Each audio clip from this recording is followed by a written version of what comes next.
Angga di sini tuan rumah kata. Oke, 1 April 2021, hari Kamis, April Mop. Harinya rumah kata untuk bulan April ini dimulai episode pertama ini ya. Episode pertama, udah episode yang keberapa sih untuk bulan April ini yang pertama gitu ya. Well, seperti biasa, sahabat literasi, rumah kata bisa sahabat literasi selalu pantengin lewat IG story di RRI Surabaya gitu ya. Langsung lihat aja IG story-nya RRI Surabaya sekarang juga gitu kan, udah dikasih waro-waro sejak beberapa hari yang lalu. Dan juga bisa pantengin juga update-nya, mungkin gak bisa sempat nonton sekarang gitu ya, bisa nonton di YouTube RRI Surabaya dan juga bisa lewat podcast Keluarga Angkasa. Oke, kita langsung aja mengundang Winta Arsitowati yang menulis semestinya sahabat literasi ya. Nah, Winta ini ternyata menulis semua karya yang ada di sini nih. Tuh, hai Winta. Ini dia Winta sudah masuk bergabung sama kita nih, sahabat literasi. Halo, hai, apa kabar? Halo Winta. Baik. Mbak Anu sehat? Alhamdulillah sehat selalu ya. Kalau nggak sehat disehat-sehatin Winta ya kan. Sekarang zamannya orang itu sakit dikit dituduh sakit COVID gitu kan. Makanya kita harus sehat terus ya. Semangat. Oke, Winta gimana nih progres sebagai seorang penulis saat ini? Sedang menulis karya berikutnya atau lagi sibuk untuk mempromosikan buku ini atau bagaimana? Untuk saat ini jelas memang kepengen bikin karya selanjutnya Mbak. Cuman ini sekarang karena yang namanya karya kan pastinya butuh proses, butuh cari bahan. Jadi aku juga masih berusaha untuk nggodok bahan-bahannya dulu nih. Kira-kira apa nih ya yang baik untuk aku tulis di karya selanjutnya. Karena kepinginnya sih karya selanjutnya ini berbeda dari Semesta Lara ini. Pengennya aku nulis yang berbeda nih. Jadi kalau Semesta Lara kan mungkin dari judulnya kan kelihatannya kan udah, oh ceritanya kok surem-surem ya. Aku untuk selanjutnya kepengennya bikin sesuatu yang ya nggak surem lagi kan. Ya masa sih kita hidup mau surem-surem terus kan nggak asik kan kalau udah surem-surem terus. Pengennya kan jelas yang beda, yang mungkin yang ceria, yang menyenangkan. Pokoknya sesuatu yang beda dari Semesta Lara, tapi yang jelas pengennya sih tetap bisa berkarya untuk kedepannya sih Mbak. Itu. Oke, baik. Jadi nih, Winta, ngomongin soal karya begitu ya. Ini emang jalur kamu nulis ini dari dulu di cerpen atau dulunya awal kali kamu nulis itu nulis apa? Emang kebetulan, jadi aku pertama kali nulis ikutin karyaku ke kayak event-event antologi itu kan emang di tahun 2014 itu adalah cerpen Kak, emang kebetulan. Jadi emang nggak tahu ya, entah itu mungkin orang bilang di zona nyaman ya kamu ya, bisa dibilang iya, tapi emang sih ada keinginan aku untuk bikin karya yang selain cerpen tuh ada, cuman karena sejauh ini kebetulan aku punyanya cerpen dan kebetulan karena cerpenku ini banyak, aku pikir ya nggak ada salahnya dong dibuat buku kumpulan cerpen. Kebetulan emang selama ini aku juga suka baca kumpulan cerpen juga, jadi mungkin itu sedikit mempengaruhi aku juga ya. Aku suka baca fiksi, suka baca kumpulan cerpen, jadi berpengaruh juga ke penulisanku sehari-hari juga. Jadi akhirnya aku mutusin karena sebelum-sebelumnya dari 2014 itu aku udah ikut serta di event-event antologi. Iya, aku pikir aku pengen deh bikin buku soloku sendiri. Nah, ini keinginan ini udah lama tapi baru terrealisasi di tahun 2020 pas masa-masa corona dong itu. Awalnya tuh ragu dong. Ini nggak ya diterbitin sekarang nggak ya? Apalagi kan corona kan orang-orang ekonomi lagi lesu juga nih. Tapi akhirnya diniatin ya kan. Takutnya kan nanti malah memberatkan orang untuk beli segala macam, apalagi penerbitan. Aku pikir masa-masa corona kan pasti berpengaruh juga tuh keadaan penerbitan. Kira-kira kalau aku ngirim naskah sekarang, apakah berpengaruh juga ya nanti ya ke lama atau enggaknya terbit segala macam. Tapi akhirnya modal ya bismillah deh, aku niatin terbitin sekarang untuk berkarya.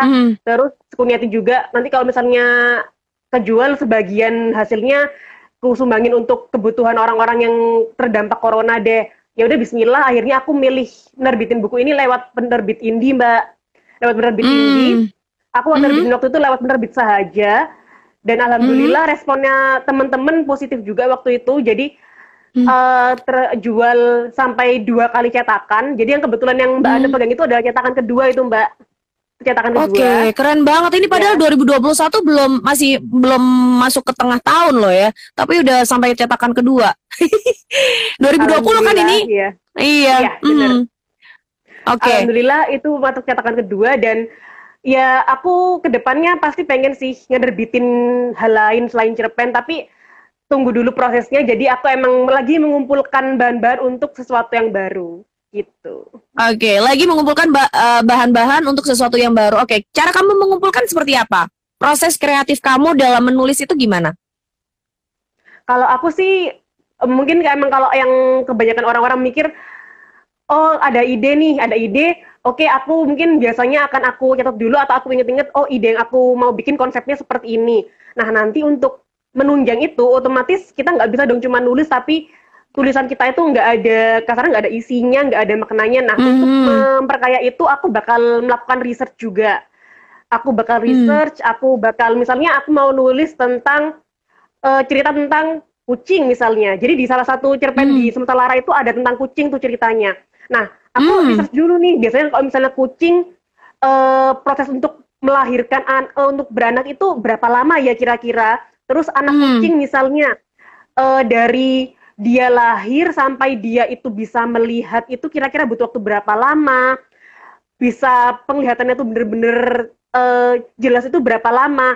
Itu kebetulan aku waktu itu ada temen dokter hewan kan, jadi aku sharing-sharing dulu nih, ngobrol-ngobrol sama temen yang dokter hewan. Kira-kira ini berapa lama ya kalau kucing itu melahirkan? Terus kalau misalnya dari awal sampai akhir itu berapa lama waktu yang dia butuhkan untuk bisa ngelihat secara jelas? Terus mungkin nggak kira-kira kalau misalnya kucingnya yang satunya ini warna bulunya hitam mungkin atau satunya putih, kira-kira memungkinkan nggak kalau misalnya ada satu kucing di antara anak-anak yang lain itu yang warna kucingnya beda sendiri? Mungkin nggak ya kira-kira? Nah ini yang aku obrolin sama temanku. Jadi ada semacam riset tersendiri supaya cerpen kita itu meskipun fiksi tapi nggak terkesan kosong, nggak ada isinya gitu, Mbak. Itu proses kreatifnya. Dan harus tetap logis ya? Bener, ya. Meskipun fiksi harus tetap ada logisnya supaya ada nilai-nilai yang bisa diambil sama pembacanya gitu. Betul. Oke, jadi total di dalam Semesta Lara ini ada berapa cerpen? Ada 10 cerpen, kebetulan. Ada 10 cerpen. Keren banget. Ini halamannya sampai halaman 189 kalau nggak salah tadi saya lihat. Lebih dong. Sampai 191. Iya betul ya? Ya. Iya, 191. Oke.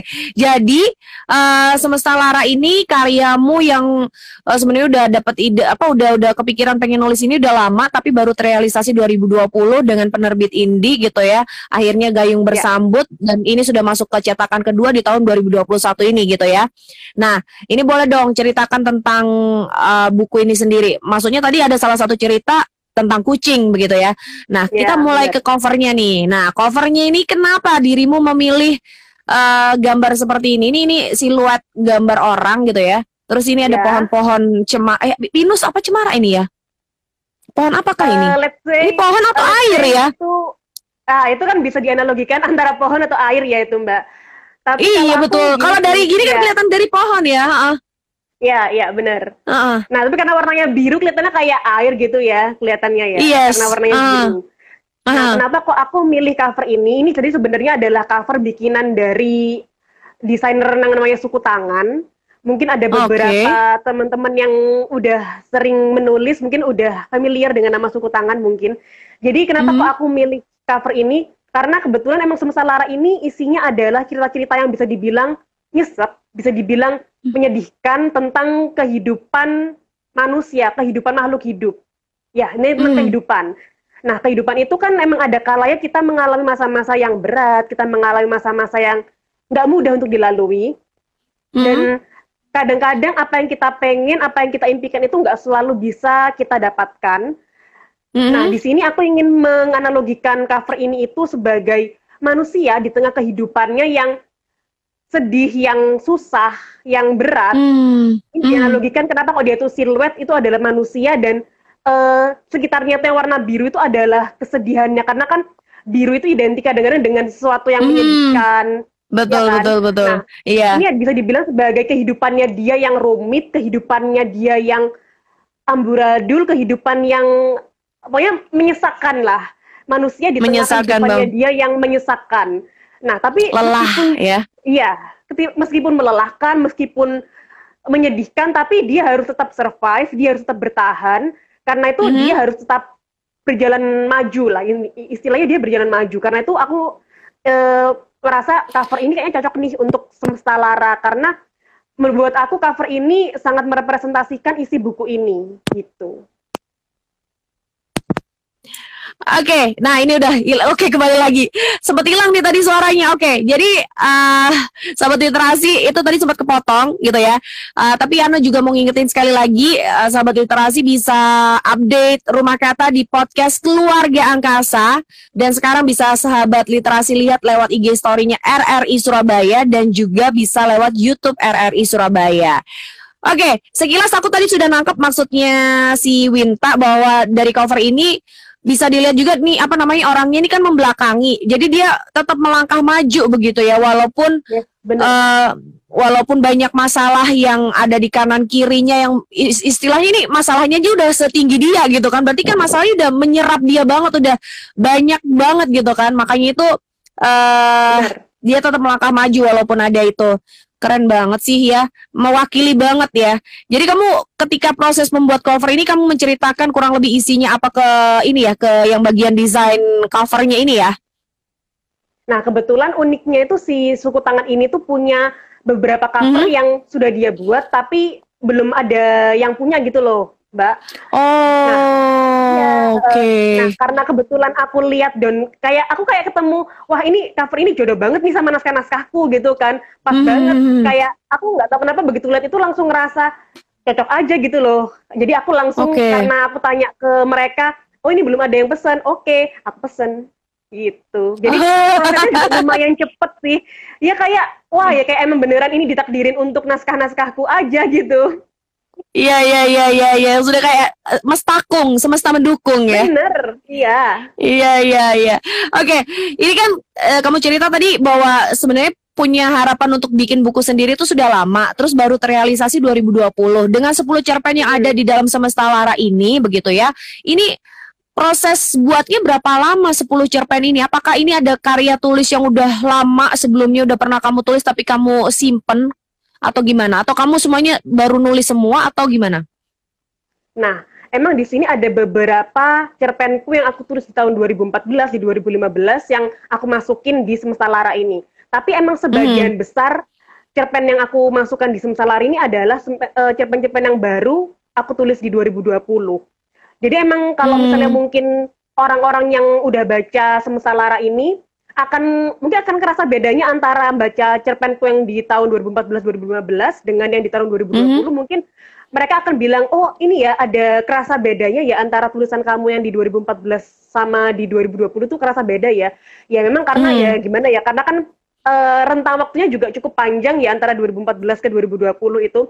Otomatis ya setiap kita pasti udah ngalamin banyak hal, udah ngelihat macam-macam kejadian, dan informasi yang kita dapat juga pastinya bertambah dong. Akhirnya itu juga yang menginspirasi aku untuk nulis cerpen-cerpen yang baru di 2020 itu, Mbak. Oke.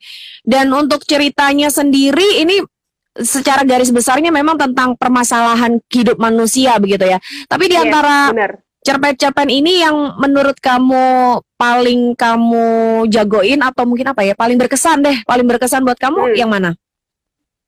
Ada satu cerpen yang judulnya Cermin. Jadi cermin ini tentang kesehatan mental, kebetulan tentang mental health. Ya mungkin kalau sekarang kan orang-orang lagi banyak ngomong tentang mental health. Nah, ini ada satu cerpen di sini yang berhubungan dengan mental health, judulnya adalah Cermin. Kenapa ini berkesan buat aku? Karena ini adalah salah satu cerpen yang paling panjang. Ini paling panjang di antara cerpen yang lainnya, ini adalah cerpen yang paling panjang. Dan dalam pembuatannya itu adalah cerpen yang menurut aku tuh bikin paling capek. Ya, ini paling capek karena aku jujur harus banyak research, karena kan ini tentang kesehatan mental kan. Sementara aku sendiri aku sendiri bukan orang yang punya background psikologi. Aku dulu lulusan sastra dan otomatis untuk bisa nyelamin mental health segala macam itu aku harus research juga dong. Nah, mental health ini kan psikologi ini kan sesuatu yang bukan bidangku ya sebenarnya, tapi karena aku mau nulis tentang itu ya mau nggak mau aku harus banyak research, aku harus baca buku yang berhubungan dengan mental health juga, aku harus cari informasi tentang mental health biar aku nggak salah ngasih informasi dong ya, sekalipun ini adalah fiksi tapi aku nggak mau asal nulis aja lah di sini. Kalau misalnya ada orang yang lebih tahu terus baca ini kan berabe juga dong kalau misalnya aku ngasih informasi ini. Makanya aku nggak mau setengah-setengah. Aku pengen sekalipun ini fiksi harus tetap bisa ya seenggaknya itu mewakili perasaannya mungkin teman-teman yang pernah mengalami kesulitan dalam hal kesehatan mental, atau mungkin teman-teman yang mungkin seenggaknya bekerja di bidang-bidang kesehatan mental ini juga seenggaknya biar bisa relate dengan ceritaku. Aku harus bisa melakukan research yang seenggaknya research yang baik lah untuk cerpen ini. Jadi bisa dibilang ini adalah cerpen yang paling melelahkan, tapi menurutku relate untuk semua orang. Ceritanya tentang apa tuh, Charmin? Oh, oke. Buat teman-teman, ini kan ceritanya tentang mental health gitu ya. Karena memang kebanyakan sekarang ini banyak banget kasus-kasus yang terjadi sama masyarakat berkaitan dengan mental, kesehatan mental. Yang mau Ana tanyakan ini alur ceritanya itu seperti apa begitu? Maksud Ana, dia itu menceritakan tentang siapa? Mungkin boleh diceritain sedikit? Oke. Untuk kisah nyata atau terinspirasi nih? Ini terinspirasi sih dari berbagai kejadian yang ada di sekitar. Jadi kan banyak juga kan sekarang itu akun-akun di Instagram, akun-akun curhat, akun-akun yang mengangkat kisahnya perempuan-perempuan kayak gitu kan banyak ya Mbak sekarang ya. Nah, aku sebenarnya terinspirasi dari situ. Jadi cermin ini menceritakan tentang seorang psikolog yang menerima klien seorang perempuan muda, dan dari situ akhirnya perempuan muda ini tuh merasa kalau dia tuh punya beban dalam dirinya itu, dan dia tuh butuh orang untuk bisa membantu dirinya lepas dari beban hidupnya itu. Maksudnya tuh dia merasa selama ini tuh dia tuh punya beban, dia tuh punya masalah dalam ya hubungan dengan keluarga, hubungan dengan teman-teman, hubungan dengan pasangan hidupnya. Nah, dia butuh seseorang untuk bisa mengeluarkan unek-uneknya itu. Tapi unek-uneknya ini tuh mungkin kalau orang-orang kan kadang-kadang ngerasa, aduh cuma gitu aja kok dibuat pusing sih, nggak usah lah kayak gitu dibuat pusing. Nah, hal yang seperti ini tuh yang mengganggu pikirannya dia.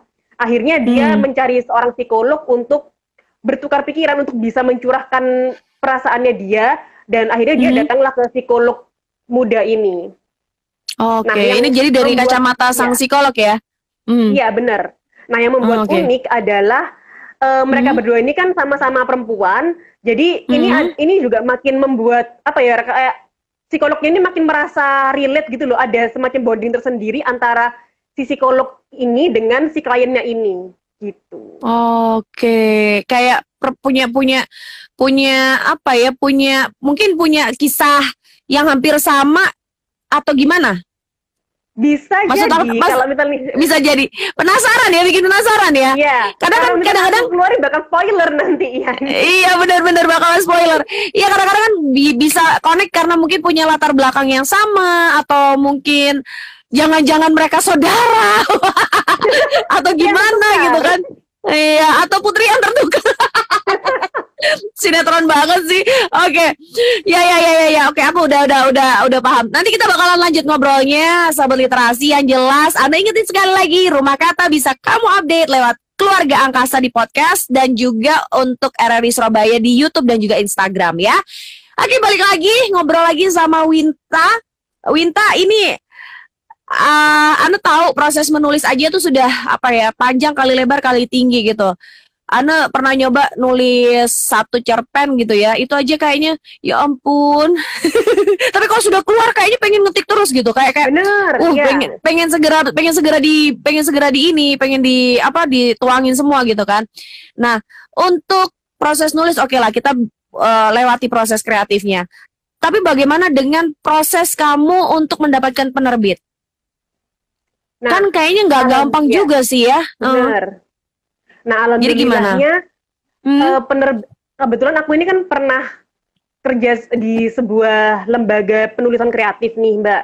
Nah, jadi di situ aku punya beberapa kenalan yang sama-sama hobi nulis, sama-sama bergerak di bidang literasi lah.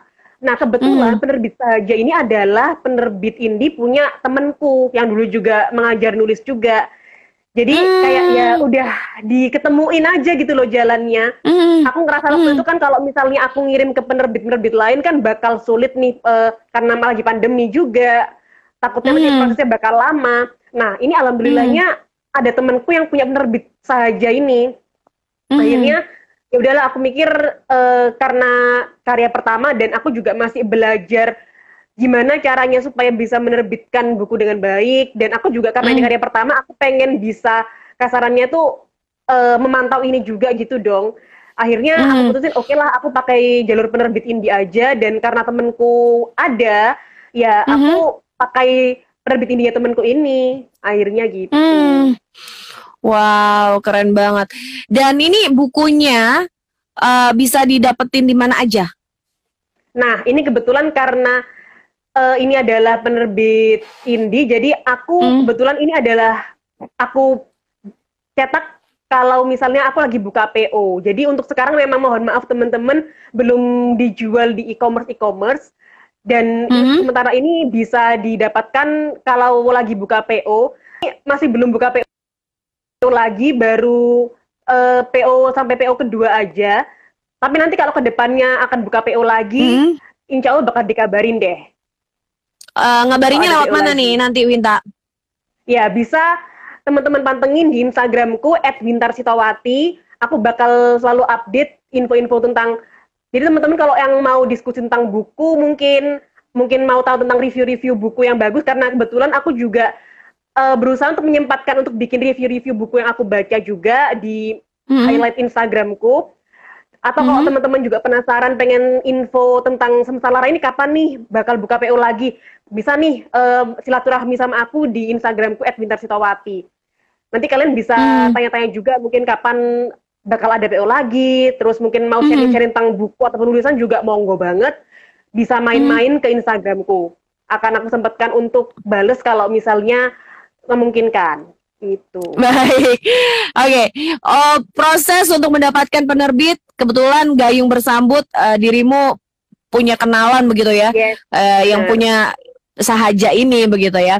Nah, ini Ana sebenarnya mau beralih tanya ke masalah proses kamu menarik perhatian pembaca supaya orang tuh minat untuk baca karya kamu itu seperti apa. Tapi aku tertarik juga dengan ini nih, proses untuk apa ya, ibaratnya proses pemasarannya. Kan memang kamu bilang tadi belum lewat e-commerce yang ada gitu ya kan.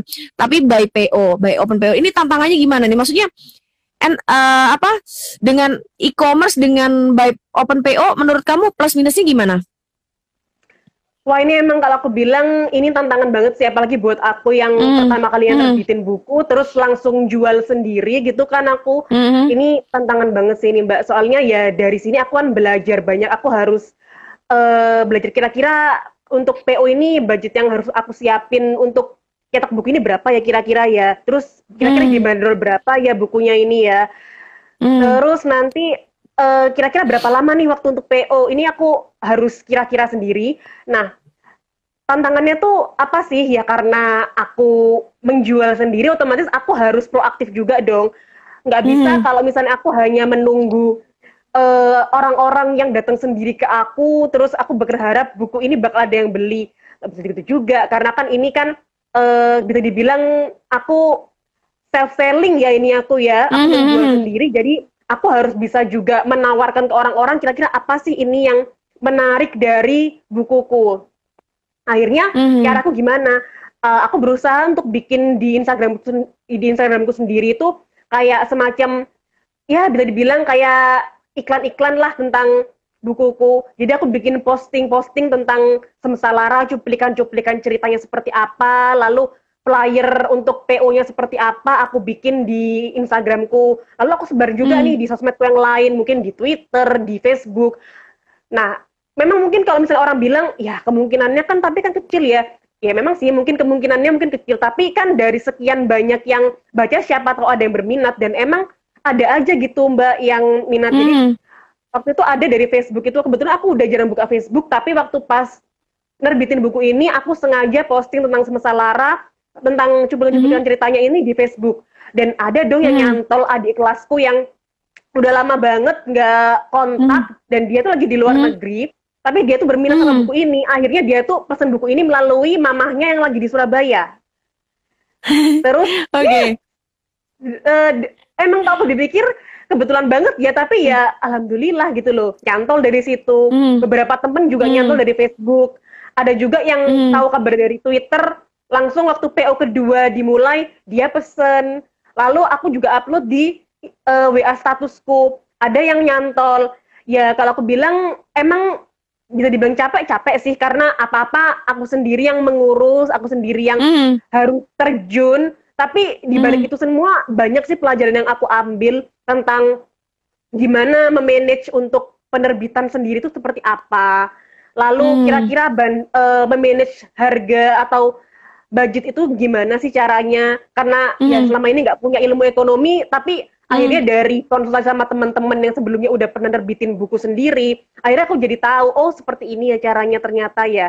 Lalu tentang jadi kalau indie itu kita pakai biaya sendiri gitu atau bagaimana?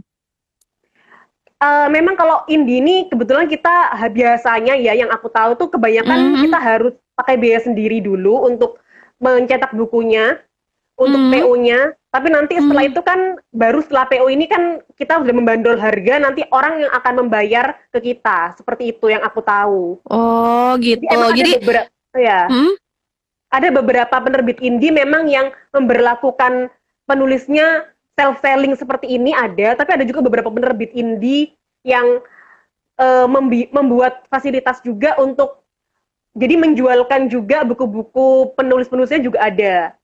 Jadi emang beda-beda sih Mbak, tiap penerbit itu beda, punya aturan beda-beda. Punya karakter gitu sendiri ya. Yes, bener. Oke, terus apa namanya untuk target ada nggak dari penerbit gitu, kamu harus jual targetnya segini gitu, nggak ada? Atau ada? Nah, alhamdulillahnya untuk penerbit saja ini membebaskan ya. Jadi mereka nggak punya patokan harus menjual sekian-sekian. Karena kalau setauku sih emang rata-rata penerbit indie itu nggak punya patokan seperti itu ya. Karena kan mereka kan memang ya biayanya kan balik lagi dari penulisnya juga kan. Jadi mereka tidak mematok harus menjual misalnya 100 eksemplar gitu. Mereka nggak ada patokan seperti itu. Jadi tergantung dari penulisnya sendiri mau membuat berapa cetakan, itu terserah dari penulisnya. Yang aku tahu kalau dari penerbit indie itu rata-rata seperti itu. Oke deh. Terakhir Ana pengen tahu apa namanya untuk apa ya, resep atau trik atau tips dari Winta supaya kita tuh bisa nulis gitu loh. Karena kan nulis itu kayak butuh kemauan keras. Niat ada, kemauan ada, tapi realisasinya yang kadang zonk gitu. Yes, benar Mbak. Resep sebenarnya aku nggak ada resep khusus sih. Cuman mungkin kalau misalnya teman-teman mungkin bingung harus mulai dari mana, ya untuk bisa nulis ya mau nggak mau kita harus banyak baca juga sih. Ya aku nggak munak sih, ada waktu dimana aku tuh kena yang namanya reading slump juga ada. Tapi ya kalau misalnya mungkin udah ngerasa aduh udah kelamaan reading slump nih, ya mau nggak mau harus dicoba untuk baca lagi. Jadi perbanyak baca buku, karena dari baca buku itu kita bisa dapat macam-macam kosakata, kita bisa sebenarnya dapat inspirasi tentang apa yang mau kita tulis. Atau kalau misalnya mungkin teman-teman lagi jenuh baca buku, bolehlah nonton film atau nonton hal-hal yang bisa bikin kita tuh kembali merasa fresh, bisa menyenangkan kita. Karena sebenarnya kalau buat aku sih, inspirasi itu bisa datang dari mana aja ya Mbak ya. Jadi nggak harus dari baca buku, nggak harus dari tempat tertentu, bahkan mungkin dari hal yang sudah ada di sekitar kita pun bisa dapat inspirasi juga. Contohnya misalnya kayak cerpen tentang kucing yang aku tulis itu juga inspirasinya dari kucing-kucing jalanan yang ada di sekitar rumah. Jadi inspirasi itu bisa dari mana aja, tergantung dari gimana kita mengolahnya gitu. Oh iya, dari kacamata kita sendiri gimana nih cara ngolahnya juga ya. Ya. Dan inspirasi itu nggak usah muluk-muluk deh. Pokoknya ketemu inspirasi langsung dicatat ya. Kalau nggak pegang kertas, pegang handphone, taruh aja di handphone dulu gitu kan. Nanti baru dijabarin gitu ya. Bener, karena kadang-kadang itu hal yang sederhana itu justru yang bisa bikin ide besar untuk kita juga. Jadi kita nggak perlu muluk-muluk langsung, aduh aku cuma punya ide ini nih, aku pengen ide yang lebih, lebih keren. Kalau kita terus nunggu ide yang keren, ya nggak bakal dapat juga dong nulisnya. Iya benar. Jadi dari banyak orang yang nggak aware sama hal-hal kecil.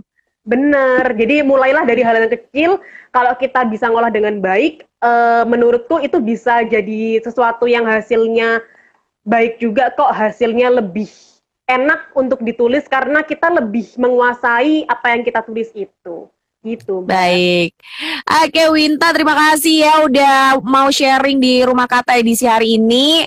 Sekali lagi sahabat literasi yang pengen dapetin buku Semesta Lara ini ya, bisa langsung aja kepoin terus Instagramnya Winta di Winta Sitowati ya, betul ya? Bintar Sitowati. Bintar Sitowati. Oh, Wintar Sitowati ya. Jadi oh, enggak, IG-nya Winta Arsitowati atau Wintar Sitowati? Wintar Sitowati. Winta Arsitowati. Hah? Wintar Sitowati, Mbak. Wintar Sitowati. Ih, ini saya lagi berdebat dengan teman saya. Baik, Winta, sukses, semoga makin laris, makin banyak yang nyari buku kamu, dan Ana tunggu karya berikutnya ya. Oke, makasih Mbak Ana. Makasih juga teman-teman yang udah ngepoin kita hari ini.